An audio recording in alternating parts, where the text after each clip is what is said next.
તો આજે રાજકોટમાં સંવિધાન બચાવ રેલી બાદ કનૈયા કુમાર, હાર્દિક અને જિગ્નેશ મેવાણીની સભા યોજાઈ રહી છે। મોડી રાત્રે રાજકોટ પહોંચેલા કનૈયા કુમારે મોદી સરકાર અને ભાજપ પર આકરા પ્રહાર કર્યા હતા। ટીમ ઇન્દ્રનીલ દ્વારા આ કાર્યક્રમનું આયોજન કરાયું છે। બપોરે 3 વાગ્યાના અરસામાં શાસ્ત્રી મેદાનમાં સભાનું આયોજન કરવામાં આવ્યું છે। તો હાર્દિક મેવાણી અને કનૈયા કુમારની રેલી છે। उस गुजरात मॉडल की सच्चाई क्या है, किसान आत्महत्या क्यों कर रहे हैं, नौजवानों को नौकरियां क्यों नहीं मिल रही है, जीएसटी के बाद, नोटबंदी के बाद व्यापारियों को उनके व्यापार का जो नुकसान हुआ है उनकी क्या हालत है, और गुजरात से शांति, अहिंसा, सत्य, एकता और अखंडता का संदेश लेकर जाना है। और जो सच्चाई है मोदी जी के कारनामों का वो पूरे देश को बताना है। तो राजकोट में संविधान बचाव रेली में कनैया कुमार, हार्दिक और जिग्नेश मेवाणीनी सभा योजाशे। जे विगतो सामे आवी रही है। मोडी रात्रे राजकोट पहोंचेला कनैया कुमारे मोदी सरकार और भाजप पर आकरा प्रहार कर्या हता अने टीम इंद्रनील द्वारा कार्यक्रमનું आयोजन कराયું છે। 3 વાગ્યાના અરસામાં શાસ્ત્રી મેદાનમાં સભાનું આયોજન કરવામાં આવ્યું છે।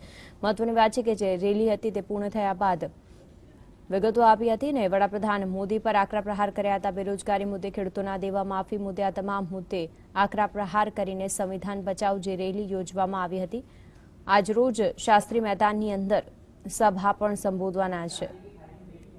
તો મોડી રાત્રે રાજકોટ પહોંચેલા કનૈયા કુમારે મોદી સરકાર અને ભાજપ પર આકરા પ્રહાર કર્યા। ટીમ ઇન્દ્રનીલ દ્વારા આ કાર્યક્રમનું આયોજન કરાયું છે।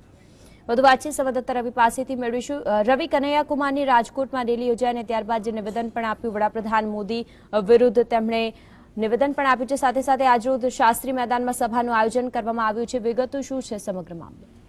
બિલકુલ મનસી, જે પ્રકાર વાત કરવામાં આવે તો આજે રાજકોટની અંદર સંવિધાન બચાવો દેશ બચાવોના નારા સાથે જે રેલી છે તે રેલી નીકળશે। ટીમ ઇન્દ્રનીલ દ્વારા જે આયોજન કરવામાં આવ્યું છે જેમાં ભાજપ નેતા હાર્દિક પટેલ, દલિત સમાજના આગેવાન અને જે ધારાસભ્ય છે જિગ્નેશ મેવાણી, સાથે સાથે જે કનૈયા કુમાર છે તેમને પણ આ રેલીમાં આમંત્રણ આપવામાં આવ્યું છે અને તમામ છે તે અત્યારે રાજકોટ પહોંચી ગયા છે અને ટૂંક સમયમાં તેઓ પ્રેસ કોન્ફરન્સ કરશે અને સમગ્ર માહિતી આપશે। સાથે સાથે જોવા જઈએ તો જે સંવિધાન બચાવવાની સાથે રેલીનું આયોજન કરવામાં આવ્યું છે, જેમાં હોસ્પિટલ ચોકથી જે ડોક્ટર જે સ્ટેચ્યુ છે તેને ફૂલહાર કરીને ત્યારબાદ જે ગાંધી મ્યુઝિયમ ખાતે જે ગાંધીજીનું પ્રતિમા છે તેમને ફૂલહાર કરશે અને ત્યારબાદ રેસકોર્સ ખાતે જે સરદાર પટેલનું સ્ટેચ્યુ છે તેમને ફૂલહાર કરીને આ રેલી કાઢવામાં આવશે। અને સાથે સાથે તમામ જે નેતાઓ છે, નેતાઓની સાથે જે ટીમ ઇન્દ્રનીલ છે તેના દ્વારા જે સભાનું આયોજન કરવામાં આવ્યું છે અને ગત મોડી રાત્રે જે સભાની છે તે મંજૂરી પણ આપવામાં આવી છે અને સાથે સાથે 3 વાગ્યાના અરસાની અંદર આ જે સભા છે તે સભાનું આયોજન કરવામાં આવશે। અને જે રીતે વિરોધમાં રહી ચૂકેલા જે કનૈયા કુમાર છે તેમને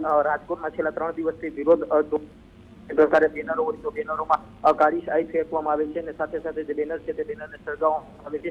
આવા વિરોધ સાથે હવે આ ત્રણેય નેતાઓ છે, યુવા નેતાઓ, તેની આજે રેલી ને ત્યારબાદ સભા છે।